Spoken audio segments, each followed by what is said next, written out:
What up, everybody? It's your boy Kentario, and I'm back again for another episode of Christ Comix. And today we're going to be talking about the Daredevil MCU series. Now, you can primarily watch this series on Disney Plus, and one of the big things that we're looking to answer by reviewing this series is the question of, is Daredevil okay for Christians?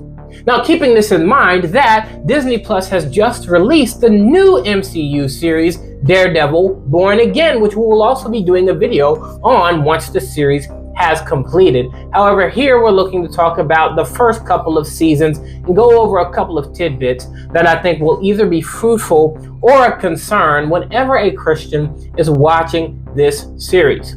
Now, when it comes to the character of Daredevil, as far as Marvel Comics, I highly recommend that you take the time to go check out Comics Explained.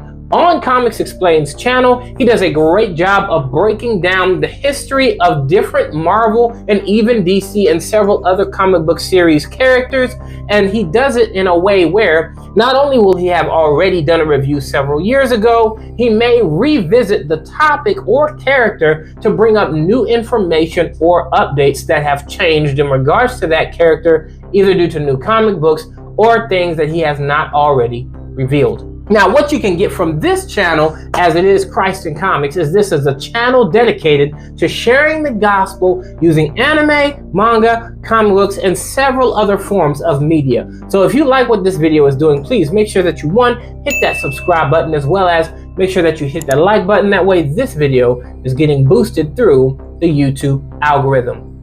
Let's get into it. Some key things to know about Daredevil before actually starting this series is, number one, when he was a kid, he was doused in some chemicals that blinded him. But what they did awaken in him, in the simplest of way of describing it, are radar senses, as in things that have either sound waves or vibrations. He can pick up on those to detect the presence of a thing or something that's moving around him. Where though he is blind and he doesn't see like natural man does, being that he's in New York and all sound is constantly happening, he's able kind of to detect his surroundings. That's how he knows how to move. And due to the type of childhood that he had and the evil that he was exposed to, especially that which led to the death of his father, resulted in him wanting to make a difference in New York, particularly in Hell's Kitchen. Thus, him rising up to become the street-level hero known as Daredevil. Now, another key note that will speak volumes as far as what we're looking to talk about today is that Daredevil is, in fact, a Catholic. What? One of the biggest things that they use as a part of his character, of course, being called Daredevil, but yet still being a Christian. I consider some Catholics to be Christians, by the way, is, that paradox of him being that type of hero, but at the same time being a Christian. And there are several instances, well, within his character, he's wrestling with what he does to stop crime, and he's always going back to the priest to confess and to address those inner issues. Some today might say, hey, just go to therapy. He gets his therapy through his confession, and a lot of other cases through the conviction within his faith, which right off the bat, when you're talking Marvel Comics, is one of the things that makes Daredevil such an interesting and attractive character, especially for me and several other Christians that like Marvel Comics. Now, the MCU series of Daredevil starts out by really the very beginning of Matt Murdock, who is Daredevil's journey in being that new street hero who fights the crime in Hell's Kitchen, as well as him starting his law firm alongside his best friend known as Foggy, someone he befriended while he was in college. And they're looking to make a difference in Hell's Kitchen by not simply going on the side of those that are, victims to crimes, but actually being on the side of the defendant. One of the things that contributes to that is, one, that is a very unique field to be in, to defend someone who is being looked at as possibly guilty. But not only that, Daredevil is able to detect whether or not, when speaking with people based off of their heartbeat and its rate, because he can hear it, if they're telling him the truth or not. So it makes it a lot easier for him to know, do I really want to commit myself to this? one, lose, two, defend someone who's actually guilty or not. But where we see that this is the beginning stages is he's not donning the Daredevil suit as we know and love from Marvel Comics right out the gate. He's really just dressed up all in black, has his fist wraps for like boxing, and he wears like a black head wrap around his face, but he's hitting the streets to fight crime. And he's going under an entirely different moniker because the community had named him as such.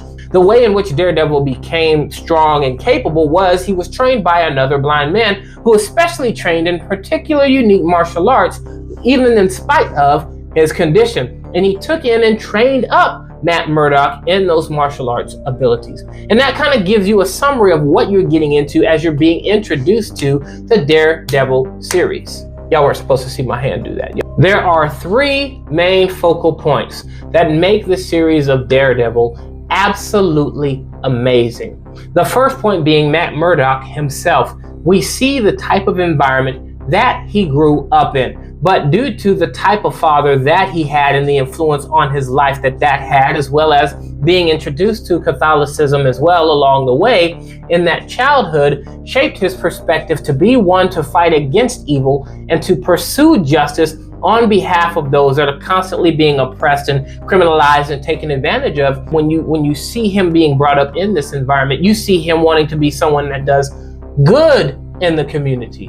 Where that is contrasted is with the character of Wilson Fisk, aka Kingpin. Now for me, he's most notably known for being a villain associated to that of Spider-Man. I mean, I watched a lot of the Spider-Man the animated series. The only time I was actually introduced to Daredevil having any conflict with him was in the Daredevil movie portrayed by Ben Affleck. By the way, I actually really loved that movie. I start slow. That's okay. I watched it several times when it came on Fox when I was a kid. I was shocked to find out so many people didn't like the Daredevil movie. However, I digress, but nonetheless, having Wilson Fisk in this show gives you a contrast to the impact that this community had on Daredevil with Fisk, where the relationship that he had with his family was very toxic, led to him getting into the more of the criminal field to harness power. In some sense, he thought that he was making a difference or doing some good in harnessing power and having control over the criminal underground within Hell's Kitchen, not acknowledging that he was actually a part of the problem, which is what makes the Daredevil Born Again series very unique, being that at this point, he's going for mayor. So we see that in this community, two people being brought up here, going two very different directions based off of their upbringing that had that type of impact. Now, the third factor that makes this series absolutely great, and I'm sharing my opinion on it, on which I think a lot of the fans would agree with, the third thing would be that of Punisher. Punisher was not introduced in his own series first. His character was actually introduced through the Daredevil series first. Being that, again, another contrast, Daredevil operates based off of a no-kill rule. Ironically, TikTok is freaking out over the no-kill rule involving Batman, and they're slowly starting to bring in Daredevil into this. Again, digressing. But nonetheless, that's contrasted Daredevil no-kill rule, where we know that Punisher is all about taking the life of criminals.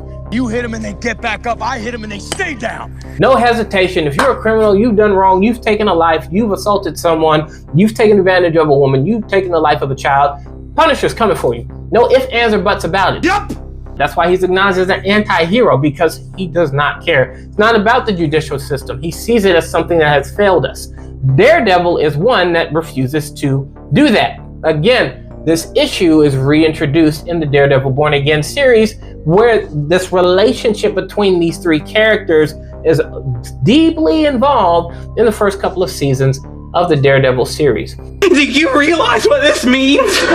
But where we see this warfare with Daredevil versus these other type of perspectives, if you were to ask me, play a huge part in the association for Christians when they are watching this show. Make sure the mic was still going. Since we're talking about the no-kill rule, one of the biggest things that we can take away from this, it's not a very normal thing for Christians to be on the side of someone losing their life. in the least outside of the law bringing down that judgment that that person is deserving of losing their life because of the crimes they have committed. Otherwise, Christians aren't necessarily adamant about that. Now, you do have more of your radical people that call for the unaliving of certain people that commit certain sins, and they think that they deserve it. For example, P4s, they think that they deserve it. They think that unalivers deserve it. They think that, like psychotic people deserve it. And there's even some worse ones that think that those are part of the alphabet deserve it as well because of the impact that they're having on this country.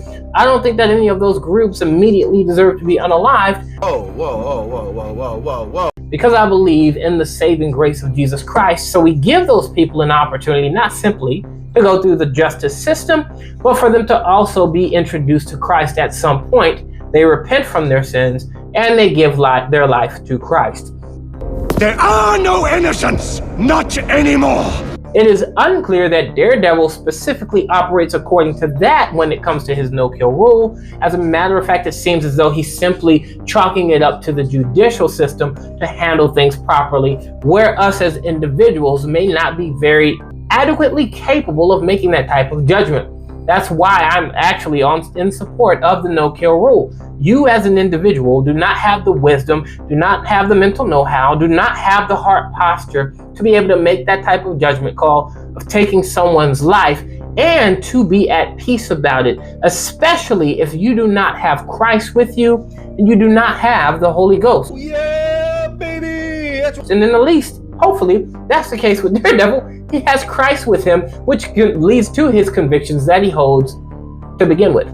As a matter of fact, there is one of the best scenes. It seems as though the best scenes in the Daredevil series, when there's several of them, are the conversations between Matt Murdock and Frank Castle. When those two sit down to discuss like the complexity around morality when it comes to taking the life of the wicked, them having that dialogue is huge. It's amazing. And the thing that actually surprises me is the number of people that side with Punisher about taking out criminals.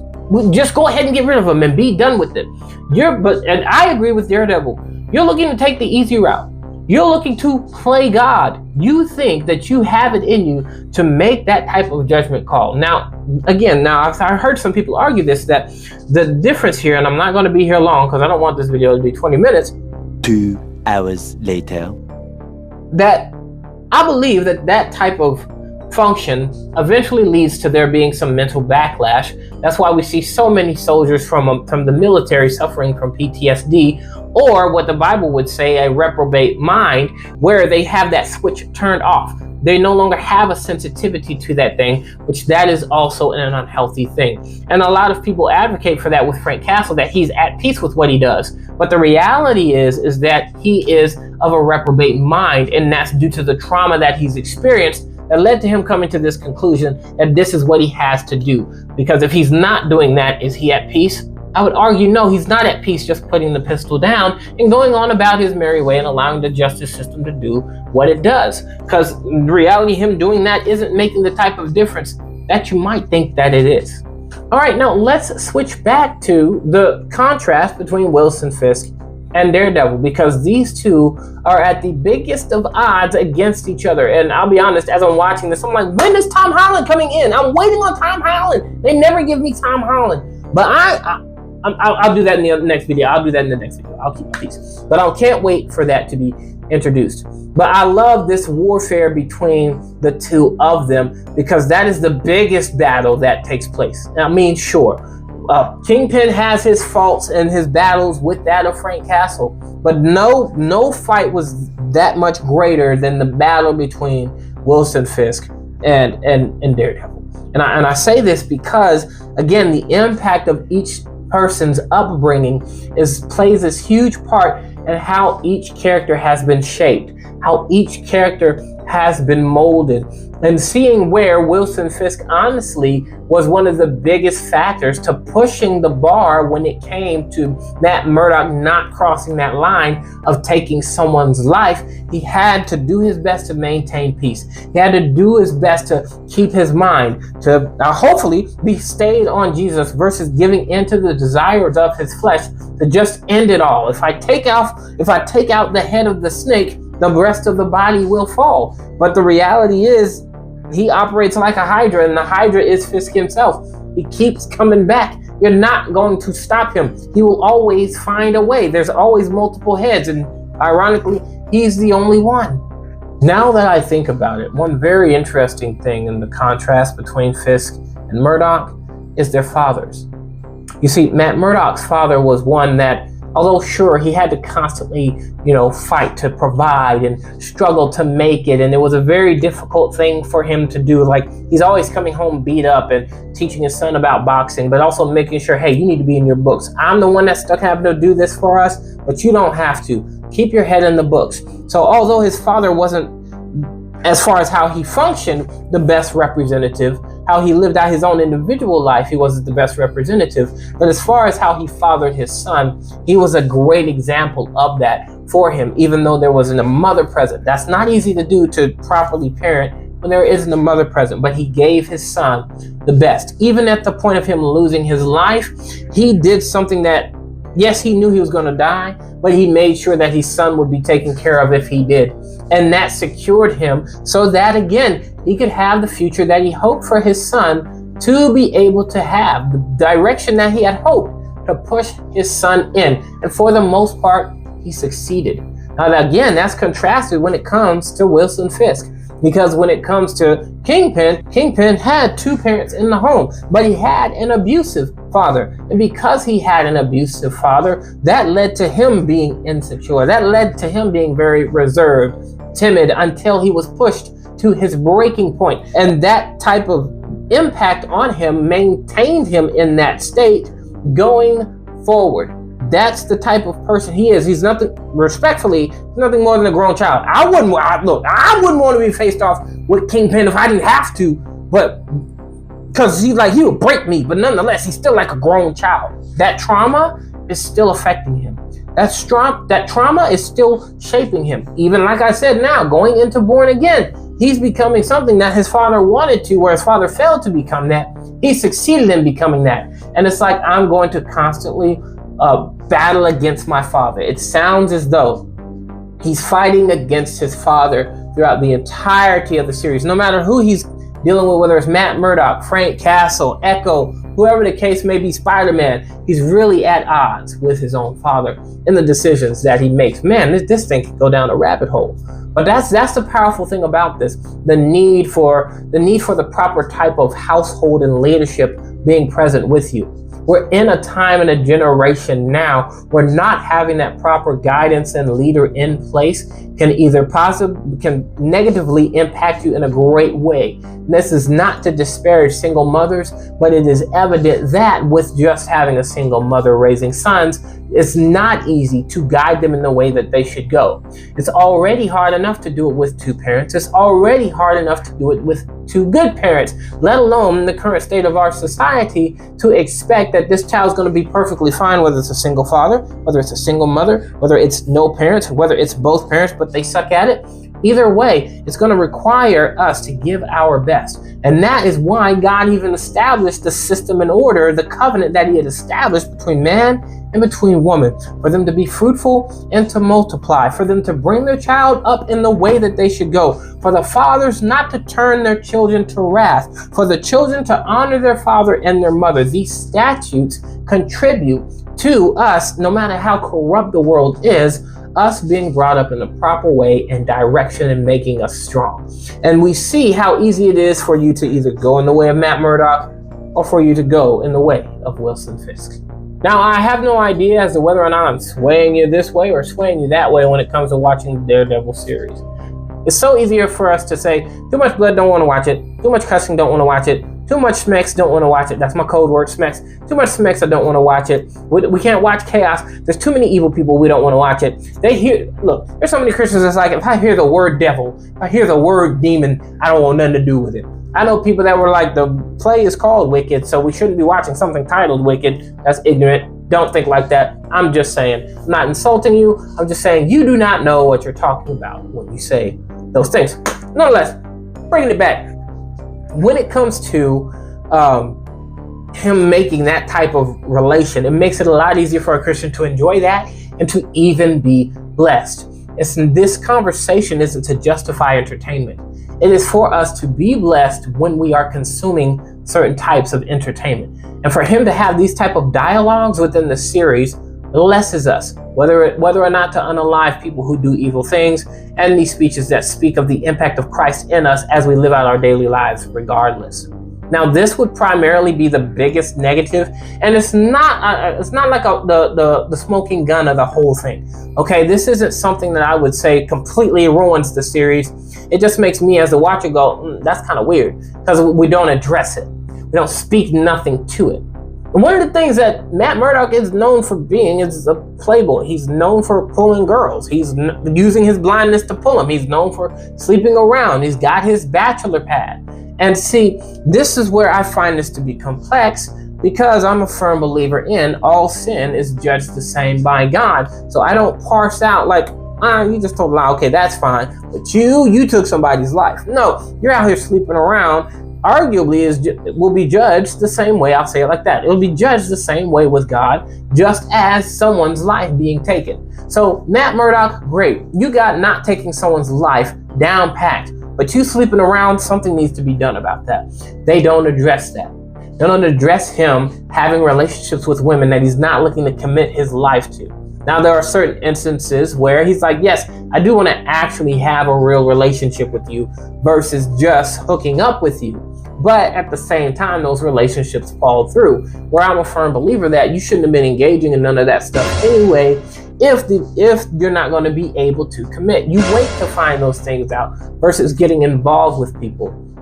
Why is this an issue to even be pointing out? Is because we have normalized having sex before marriage, and we don't take that as seriously as we should. If we want to make these high volume arguments for justifying unaliving villains, of course, we've already normalized sexuality in so many variety of different ways. So we would definitely lean towards unalive those that we think are the worst of the worst. And that's not going to be limited to pedophores. That's not going to be limited to people who assault people. That's not going to be limited to unalivers. This can just get worse and worse and worse, especially when you leave it to the individual to make that call simply because the individual has power. And so we can't take lightly that this has been normalized. We can't take lightly where our main character, who is speaking as a person of faith, takes lightly, I just do this. I have no judgment on myself or conviction on myself for that, but I have a strong conviction here. Now, to be my sole focus for the rest of my entire being as you watch this show. We need to see you develop in other areas versus the same old fight. That is the smallest thing that I would see as an issue when it comes to watching Daredevil. And you can flame me in the comments. I don't care. We can talk about it, but that's just how I feel about seeing this in the Daredevil series. But guys, thank y'all so very much, and I hope that you have been blessed watching this video. Again, if you want to learn more about Daredevil, I highly recommend that you check out my guy, Comix Explained, or you can check out Variant Comics. There's so many comic YouTube channels out here, and several comic TikToks that you can go and check out as well, especially if you're already following your boy Christ Comix. Thank you guys so very much, and I hope that y'all have a blessed day. Peace.